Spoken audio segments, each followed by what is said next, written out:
Hello mga batuta, another day, another vlog, another topic mga batuta. May nagtanong kasi sa comment section kung pwede ba daw na paanakin ang pa-stud yung 6 months na for babies niya.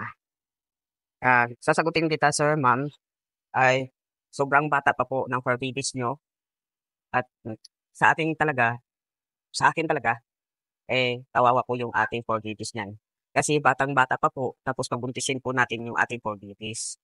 Kaya ang dapat mong gawin, boss, kasi maglalandi po talaga yan sila. Minsan, 6 months, 8 months, 9 months, 10 months, hanggang 11 months to 12 months. Meron din 1 year and 2 months. Pinaka-best po na panakin yung batuta 1 year. Dahil po, ano po yan sila, adult. Pag-adult na po kasi yung for babies, ay magaling na po yan mag-alaga ng kanyang mga babies. Kasi naranasan ko din kasi na na mabuntis ang 4 babies ko.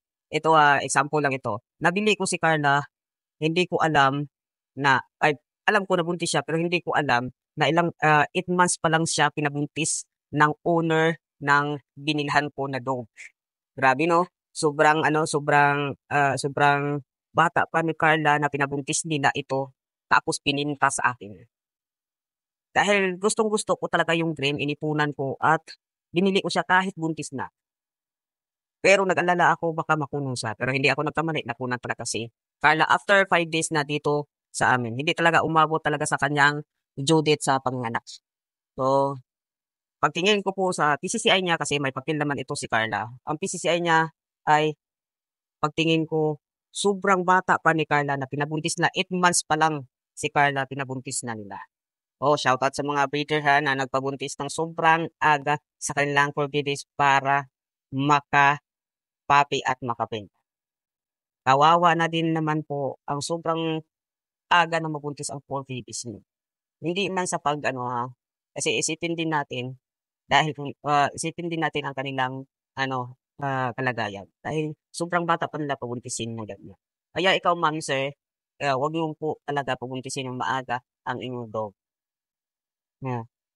Palampasin niyo po ng 1 year para adult na po siya. Para po maging umaalaga na po siya sa kanyang babies. Mas mabuti na po ganyan na adult po, pabuntisin na po mga 1 year. Dahil po alam ko po na yung strong na po siya sa panganganak diyan. Meron naman talagang iba na nagpabuntis ng maaga. Pero sa akin talaga, hindi ako nagpabuntis ng maaga. Hinihintay ko sila sa tamang panahon kung maging adult po sila. Hindi natin lalo na kung hindi natin ikulong yung lalaki at babae tapos nakastahan, yun lang talaga. Yun lang ang ating pagkakamali minsan na hindi natin alam pala na kahit dinadayaper natin yung ating fur babies ay matitipuhan pa rin sa kaniyang kasama. Kaya mag-iingat tayo lagi sa pagtingin natin sa mga fur babies natin lalo na kung lumandi. Kami sa amin for the safety ay nilalagay muna namin sa cage yung babae. Tapos yung mga after 1 month ay doon na namin hindi ikulong. Kaya hanggang dito na lang mga batuta. Yan lang po ang aking kwento at ang aking i-share sa inyo. Sana huwag yung kalimutan i-follow yung ating page at mag-share at comment. Pwede kayo magtanong kahit sasagutin ko naman po. Maraming salamat. Bye-bye.